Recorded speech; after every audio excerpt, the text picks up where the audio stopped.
My name is Angela and I work at House of Hope in Nicaragua. I am a survivor of prostitution. I wanted to talk about one of my friends here she worked alongside me for many years in prostitution. It wasn't just her, there were also 6 sisters of hers. Many years ago, all 6 of them were with me in the same brothel. The Lord began to speak to their hearts. There had been a generational curse against that family. The youngest one and the oldest one, their mom had abandoned them in their home. There was a lot of dysfunctional behavior in that house. The one that got into prostitution in the first place was the youngest in the family, and she was 14 at the time.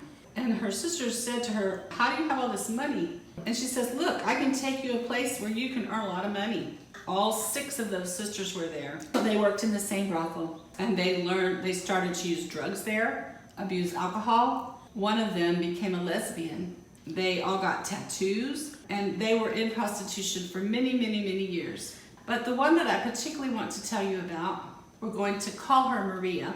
She became an alcoholic, a drug addict, and very dysfunctional life. Because she had abandoned her daughters at home, they would rape her daughters.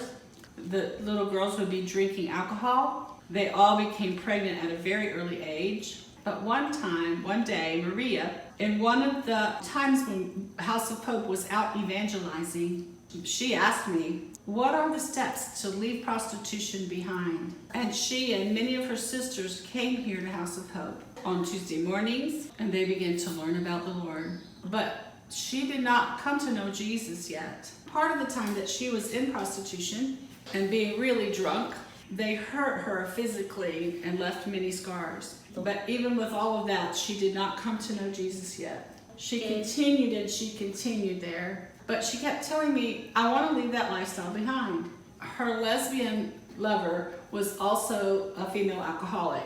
But when she finally came to know Jesus, she had to go through a lot of painful things in her life.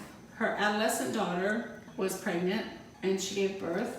Her other daughter had just started into prostitution, and she really was very hurt for that. By that time, some of her sisters had come out of prostitution. She was always still there. She just couldn't leave that lifestyle behind. One day, she received Christ. She really did leave prostitution. Nowadays, she comes to the House of Hope small group meetings, and she's together with her daughters in her home. She has a small business. Very thankful to the Lord.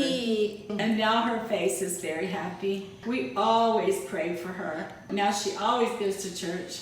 She works with the kids at her church. She is a volunteer at the soup kitchen for children at her church. And her husband also left alcoholism. And they are so amazed at what God has done in their family, and also in her children's families and her grandchildren's lives. She was able to get legally married, and now the 2 of them are serving God together as a family. And we are very thankful about how the House of Hope has been able to help many women, just like Maria, just like me. We have been able to leave behind a life of prostitution and have a new life in Christ.